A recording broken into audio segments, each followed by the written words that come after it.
전라북도 임실군 오수면에 가보면 특이한 동상이 하나 있는데 바로 의견상이라는 동상입니다.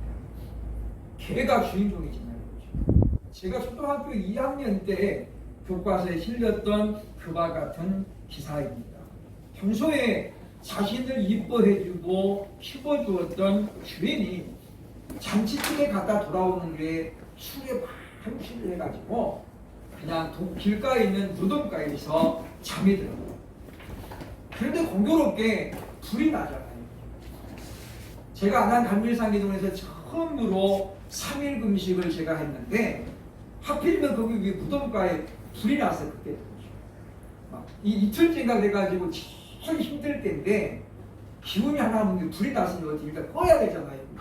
그래서 소방관에 들어가지고 막 껐던 그 기억이 지금도 나는데 나중에 보니까 데이트하는 저 팀들이 와가지고 담배꽁초를 버리고 갔는데 그 밑에서 잡혔어요. 어쨌든 제가 누명은 벗었습니다는 여기 보면 이제 이 주인이 술에 취해가지고 잠이 드니까 이 개가 아무리 깨워도 주인이 일어나지 않아요. 결국은 위기를 느낀 개는 우물가에 자신을 던져서 온몸을 적신 다음에 와가지고 주인의 주위를 다 풀밭을 이제 적시잖아요. 한 번 들어가고 두 번 들어가고 수십 번에서 하여튼 숫자를 헤아릴 수 없어서 많이 그렇게 자기 몸을 희생해가지고 주인은 살렸지만 결국 이 의로운 개는 운명을 다했다라고 하는 것입니다. 그래서 많은 사람이 말합니다. 술이 왜일까? 이 주인이 그것 때문에 결국은 자기 애견을 죽음으로 몰아넣은 거잖아요. 그래서 많은 사람들이 이것을 좀 교훈 삼고 후대에게도 좀 알리자라는 그와 같은 취지 속에서 1999년에 임실 군수가 돈을 따가지고 저 동상을 세웠습니다. 그러니까 그 전설 같은 이야기가 있는지 오래된 중에 동상이 세워졌다라는 것이지요. 그런가 하면 원주 치악산에 있는 절에는 결초보은이라고 하는 그와 같은 또 감동적인 그런 내용이 전달되어 옵니다. 자신을 구해준 사람을 건지기 위해서 까치가 그 치악산의 절에 종을 쳐야 되는데 자기 머리로 세게 부딪혀가지고 결국은 한 번 물리고는 죽는 거죠. 수많은 까치떼가 종을 물리고 난 다음에 죽고 그리고 자신의 은혜를 베푸는 사람을 살렸다라고 하는 그와 같은 사자성어입니다. 이와 같이 미물도 받은 은혜에 대한 감사를 온몸으로 표현한다고 하는 것이죠.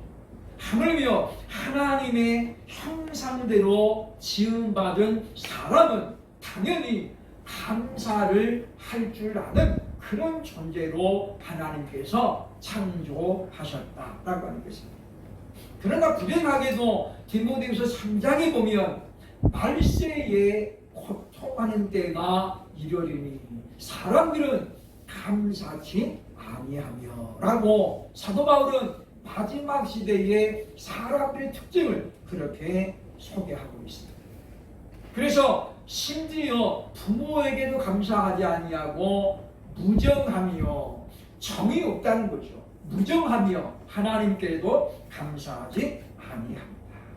그러니까 그런 상황이 펼쳐지면은 이제 예수님 오실 때가 곧 되었다라고 우리는 상황을 보고 우리가 좀 판단을 할 필요가 있겠다라고 하는 것입니다.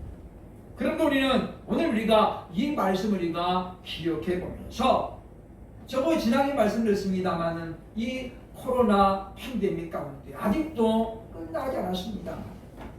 오늘 맥주 감사를 보면서 하나님 앞에 무엇을 감사할까? 그리고 제가 말씀을 이제 준비하다 보니까 의외로 감사할 내용들이 많다는 것입니다. 왜냐? 많은 사람들이 하나님 앞에 감사하지 못하는 이유는 복에 대한 개념이 잘못되어 있기 때문입니다. 즉 예수를 믿으면서도 많은 사람들이 복에 대한 개념은 세상 사람들과 똑같은 개념을 갖고 있는 거예요. 그래서 예수를 믿어도 여전히 복은 세상 사람들과 똑같이 드리고 싶어 하죠. 더 좋은 차 타고 싶어 하고, 더 큰 집 살고 싶어 하고, 더 잘 먹고 잘 살고 싶어 하고, 출세하고 싶어 하고, 좋은 대학 가고 싶어 하고, 우리 자녀도 시집장가 좀 잘 갔으면 좋겠다. 물론 그것이 틀렸다거나 잘못된 것은 아닙니다. 그러나 예수를 믿은 우리는 이미 영적인 존재잖아요. 성령이 우리 안에 임하시는 말과 우리는 그때부터 우리가 영적인 존재가 된 거예요. 그러면 우리도 역시 우리가 추구하는 복도 세상적인 것이 아닌 영적인 것이 우선되어야 된다는 거예요.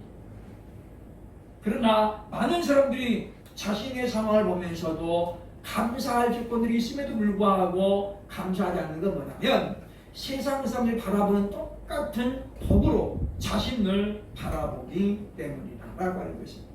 오늘 말씀을 통해서 저와 여러분이 특별히 우리 하나님을 향해서 감사해야 될 이유가 무엇인지 발견해보고 과연 나는 지금 감사할 것이 있구나 라는 마음으로도 고백이 있어지기를 주의 이름으로 축원합니다.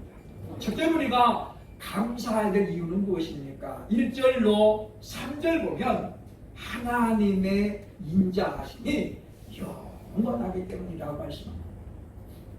히브리어로 헤세드라고 하는 단어는 우리말로 인자라고 번역되죠. 인자함. 이 인자함이라고 하는 것은 보면 측은하게 여기는 마음이 강조되어진 사랑이에요. 그러니까 사랑인데 사랑이 여러 가지가 있잖아요. 그런데 불쌍히 여기는 마음이 강조된 사랑이 바로 인자하심이에요. 그러니까 하나님이 우리를 볼 때는요, 첫째로 뭘 봐요? 불쌍한 영이라고. 왜 불쌍합니까? 하나님이 주신 모든 혜택을 다 버렸잖아요. 에덴 동산에 보면 모든 것이 부족함이 없었습니다. 창세기 2장에 보면 여호와 하나님이 사람이 보기에 좋은 곳으로 나게 하십니다. 그랬거든요. 그죠? 사람 보기에 좋은 것만 나게 하십니다. 그런데 그 복을 범죄함으로 말미암아 그냥 걷어찼잖아요. 그러니 얼마나 불쌍한 존재입니다. 그래서 하나님은 우리가 이렇게 기도할 때에 하나님은 우리를 향해서 시선을 주시는 거예요. 하나님 저를 불쌍히 여겨 주옵소서. 하나님 저를 불쌍히 여겨 주옵소서. 그러면 하나님은 그렇게 기도하는 사람을 향해서 눈을 주십니다. 우리가 성경을 보면서 이 큰 은혜를 경험하는 사람들은 전부 그렇게 기도했잖아요. 다윗의 산 예수여 나를 불쌍히 여기소서. 소경으로 태어난 거지 바디메오가 자신을 지나쳐가는 예수를 보면서 부르잖아요. 그죠? 다윗의 산 예수여 나를 불쌍히 여기소서. 예수님이 가다가 돌아보는 거예요. 불쌍히 여겨달라고. 그게 뭐냐? 하나님의 인자하심이라는 거예요. 근데 문제는 그 인자하심을 보니까 영원하다. 우리가 아무리 자식이 이뻐도 이쁠 때가 있고 미울 때도 있어요. 항상 사랑으로 감싸줄 수 없거든요. 우리도 마찬가지잖아요. 우리가 하나님을 기쁘시게 할 때도 있지만 우리가 또 하나님을 마음 아프게 할 때도 얼마나 많습니다. 우리가 하나님 말씀에 불순종할 때 하나님 우리를 보고 어떤 마음이 들까요? 그럼에도 불구하고 우리를 향하신 하나님의 그 인자하심이 영원하다라고 오늘 시편 기자는 우리에게 알려주고 있습니다. 그 인자하심 때문에 오늘 이전에 보니까 우리는 여호와의 속량을 받았다라고 말씀하죠. 이 속량이라는 말은 대신 값을 치러주는 거예요. 우리가 죄에 팔려가지고 죄의 노예가 됐잖아요. 그런데 예수께서 이 땅에 오셔서 십자가에서 피 흘림으로 말미암아 우리의 죄값을 예수님의 목숨으로 대신 치워줬잖아요. 그리고 우리는 자유함을 얻게 됐다는 거예요. 그래서 우리 본문에 보면 그 인자하심으로 말미암아 여호와의 속량을 받은 자들은 이같이 말할지어다. 여호와께서 대적의 손에서 그들을 속량하셨다. 그러니까 저와 여러분이 하나님께 대해서 감사해야 될 이유는 뭐냐면 우리 아무 공로 없는데 우리는 멸망으로 가는 것이 지극히 정상이었어요. 그건 하나님이 불공평해서가 아닙니다. 우리는 아담이 지은 죄 때문에 지옥 가는 게 아니라 우리 자신이 지은 죄 때문에 지옥 가는 거예요. 많은 사람들이 생각하죠, 그죠? 아담의 원죄 때문에 우리가 지옥 갔다. 그거 아닙니다. 아담이 지은 원죄도 물론 우리에게 죄가 전가됐어요. 그러나 그거 빼고 우리는 세상을 살면서 얼마나 많은 죄를 짓습니까? 다윗은 고백합니다. 하나님이여 내가 자범죄와 고범죄를 사하여 주옵소서. 저와 여러분이 세상을 하면 짓는 죄는 두 가지입니다. 자범죄가 있고 고범죄가 있습니다. 고범죄는 뭐예요? 고의로 짓는 죄죠. 이게 나쁜 것이다 알면서도 짓는 죄가 고범죄를 거는 거죠. 이건 사회적인 법으로도 처벌이 무겁습니다. 왜냐? 알면서 됐다는 거잖아요. 모르고 한 것이 있어서 모르고. 그런데 우리가 보면 이제 고범죄는 알고도 짓는 죄거든요. 다윗이 바로 우리아의 아내 바세바를 죽인 그 사건은 다윗이 그것이 죄인 줄을 알았다는 거죠.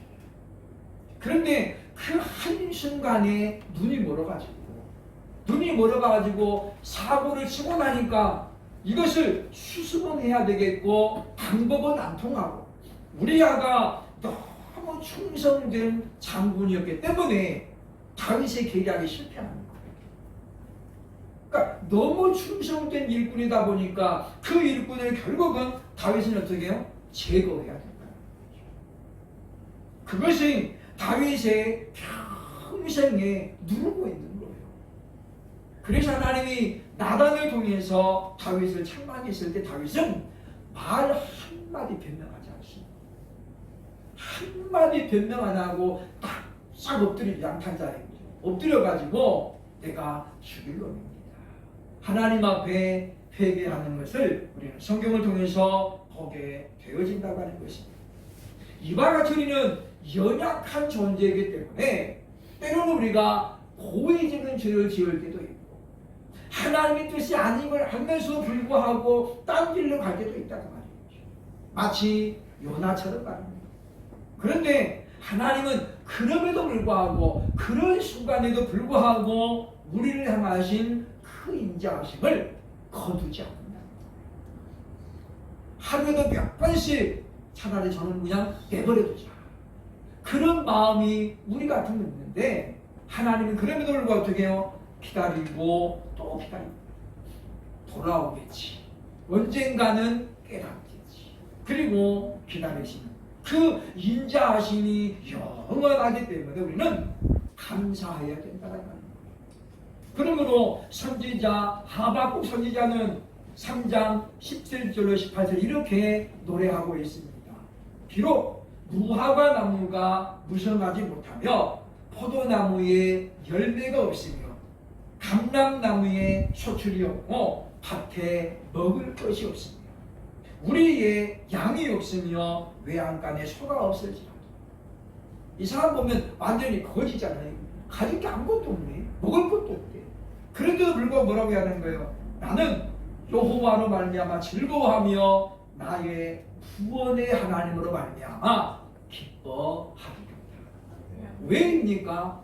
바보라서 그런가요? 그렇지 않잖아요, 그죠? 하나님의 그 인자하신 사람, 그로 말미암아 자신이 하나님의 은혜로 말미암아 죄에서 사함 받았다는 이 구원의 감격을 생각하면 아무것도 없어도 당장 지금 끼니가 걱정되게도 그럼에도 불구하고 뭐요? 즐거워하고 기뻐하리로라고 고백하고 있다고 하는 것입니다.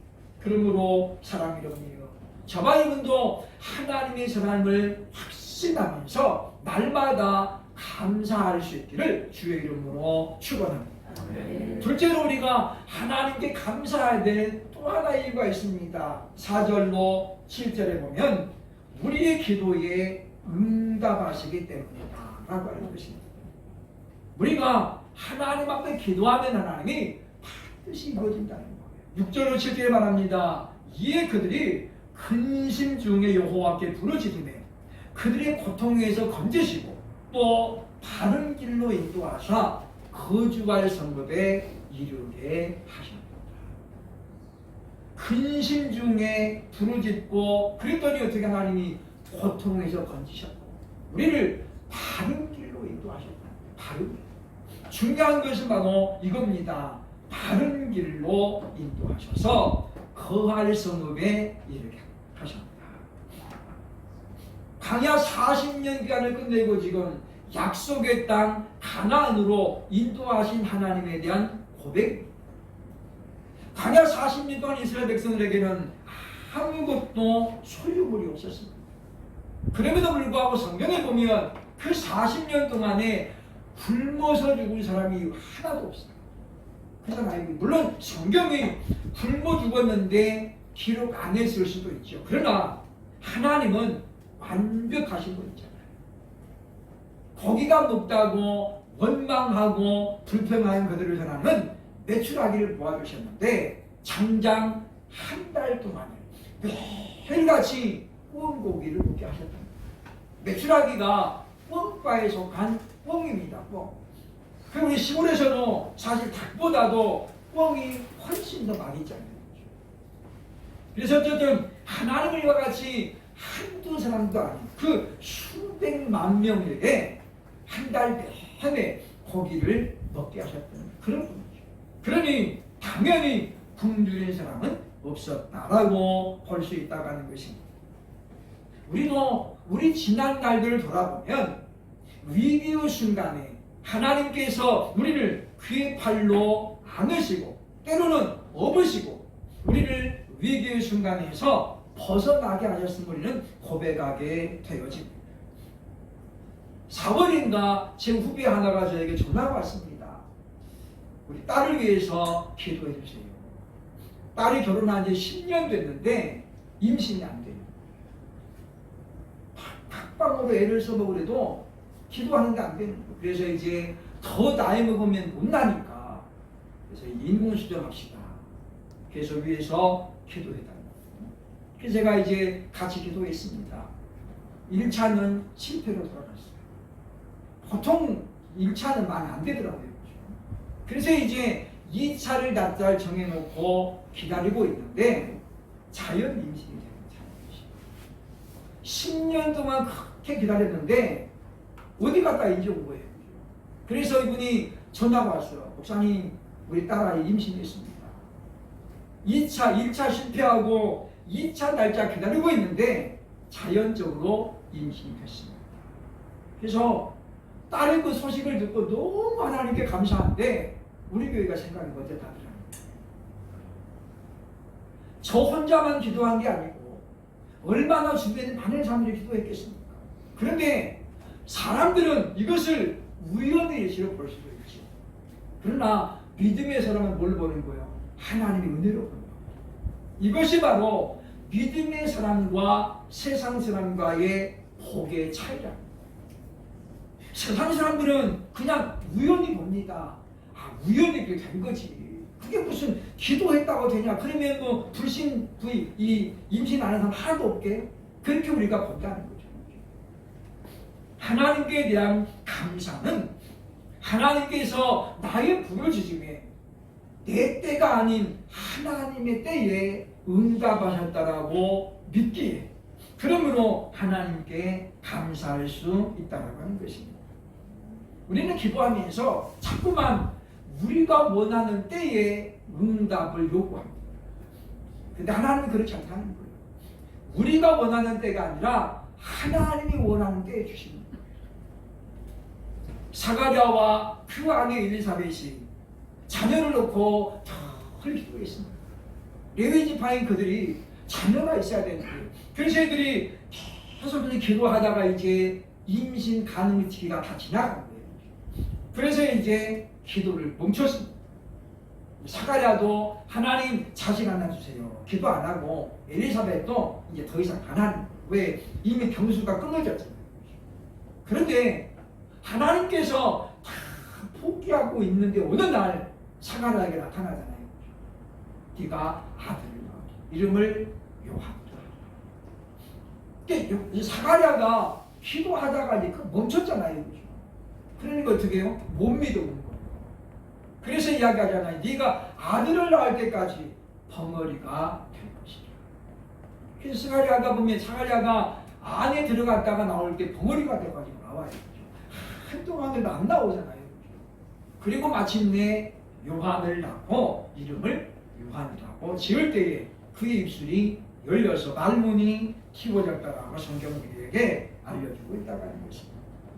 거기에 보면 하나님께서 사가랴와 엘리사벳의 때에 주신 게 아닌 거예요. 왜냐? 요한은 예수 그리스도의 길을 예비하는 엘리야로 보낸 사람이잖아요.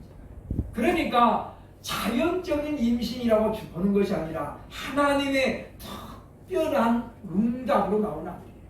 그러니까 뭐예요? 하나님께서 원하시는 때에 자식을 주시잖아요. 10년을 기다린 끝에 이와 같이 이제 임신에 성공한 부부가 얼마나 감사하겠습니까? 그러므로 기도하고 있는데 응답이 없으니까 우리 절대 조급하면 안 됩니다. 포기하면 안 된다는 거죠. 지금은 하나님께서 응답하실 때가 아닌가 보다. 옥중에 있는 요셉이 억울한 누명을 쓰고 가 있는 거 하나님도 아시잖아요. 하나님 모르실까요? 요셉과 계속 함께합니다. 그런데 이 보면 떡 굽는 관원장하고 술 맡은 관원장이 같이 감옥에 들어오잖아요. 꿈의 해석대로 술 맡은 관원장은 복직이 됩니다. 감옥문을 나서는 요셉이 그 술 맡은 관원장에게 요셉이 신신당부하죠. 당신이 나가거든 나를 기억하소서. 나는 심히 억울합니다. 나는 무지하다고. 근데 나가자마자 어떻게 술 맡은 관원장이 잊어버려요. 이거 뭡니까? 하나님께서 지워버려요. 왜냐? 그때 당시 그 사람이 2년 전에 나가가지고 요셉을 품안들 요셉이 나와가지고 뭐 하겠어요? 아무것도 할 게 없는 거예요. 2년이 지났는데 뭐가 나오는 거예요? 바로왕이 꿈을 꾸고 그 꿈 때문에 심히 괴로워하는 거죠. 그때 예수 맡은 관원장이 요셉을 기억하고 추천합니다. 꿈 한 번 해석해주고 요셉은 단번에 초고식 성전에서 총리가 되죠. 2년이라는 기다림은 요셉에게는 참으로 인고의 기다림이었지만 하나님은 하나님 원하신 때에 요셉을 끌어낸 줄로 믿습니다. 그러므로 우리 역시 포기하지 아니하고 믿음으로 계속해서 기도할 수 있기를 주의 이름으로 축원합니다. 세 번째 우리가 또 하나 감사해야 될 이유는 뭐냐? 8절로 9절 보면 좋은 것으로 채워주시기 때문입니다. 우리 하나님은 우리가 구하는 것 그 기대 이상으로 주신다는 거예요. 기대 이상. 그런데 이와 같이 하나님이 기대 이상으로 우리에게 채워주는 것을 경험하려면 두 가지 선행 조건이 필요해요. 그게 오늘 성경에 뭐라고 하고 있느냐? 9절 보면 이렇게 합니다. 그가 사모하는 영혼에게 만족을 주시며 줄인 영혼에게 좋은 것으로 채워주신다. 첫 번째 조건이 뭐예요? 사모해야 된다. 사모해야죠. 학수고대하다라는 말 있잖아요. 학이 그렇게 모가지가 길건 뭐예요? 너무 목을 빼고 기다리다가 이렇게 했다는 거잖아요. 우리 역시 그렇게 사모하는 마음으로 하나님께 부여지시면 하나님께서 내가 기대했던 것 이상으로 채워주신다. 또 하나의 조건이 무엇입니까? 9절 보니까 말씀하죠. 줄인 영혼으로 부르게 합니다. 우리가 육신의 굶주림은 하루도 못 참잖아요. 우리가 영혼의 굶주림한 사람들이 자각을 못해요. 지금 내 영적인 상태가 지금 메말라가고 있고 죽어가고 있는데 그걸 모르는 사람들이 얼마나 많이 있어요. 그저 배만 부르면 되고 육신적인 것만 채워지면은 그것이 하나님의 은혜인 줄 알고 하나님이 주신 복인 줄 알아요. 사대교회 같은 사람들이 너무 많다고 하는 거죠. 살았다는 이름은 가졌으나 실상은 죽은 자. 우리 많은 사람들이 지금도 그렇게 살아가고 있는데 이 줄인 영혼이 뭐냐? 영혼이 줄였다는 게 뭡니까? 마태복음 5장 8절에서는 이 사람을 가지고 말하기를 심령이 가난한 자라고 이야기합니다. 심령이 가난한 게 뭐예요? 우리 영에 아무것도 없습니다. 다 비워진 거죠. 이런 상태가 뭡니까? 영적으로 줄인 상태. 그러면 뭐 해야 돼? 이제 채우는 것만 나와있어요. 우리가 이런 상태로 하나님 앞에 두려지시면 하나님은 이와 같이 신령한 복으로 채워주시기 때문에 좋은 것으로 채워주신다. 많은 사람들이 육적인 것으로 자꾸 기도하잖아요. 언젠가 제가 말씀을 드렸습니다만은 어떤 사람이 화장실 2개 딸린 집 살아보는 게 소문이었어요. 어느 집에 가니까 화장실 2개가 있는 거예요. 안방에도 있고 밖에도 있고. 그게 너무 부러웠어요. 그래서 열심히 하고 대출 받아가지고 마침내 화장실 2개 딸린 집을 샀습니다. 그리고 친구들, 지인들 불러모아고 이제 집들이 하잖아요. 화장실 갔는데 남편이 부인이 보니까 아무리 안 나오는 거예요. 남편이 아무리 큰 거를 봐도 지금 나와야 되는데 안방에 있는 화장실 안 나오는 거예요. 그래서 부인이 불르러 가지고 오죠. 그랬더니 어떻게 화장실이 미끄러져가지고 죽었어요. 화장실 2개 딸린 집에 살고 싶어서 그게 소원이었대잖아요. 아니 그것 좀 누리면 어땠다고 하나님은 그때 왜 데려가시나 그 말이죠. 무슨 이야기입니까? 우리가 믿음의 사람은 육적인 것도 물론 구해야 되지만은 먼저 할 거에 뭐라는 거예요? 사랑하는 자여 내 영혼이 잘됨 같이 네가 범사에 잘되고 강건하기를 내가 원하노라.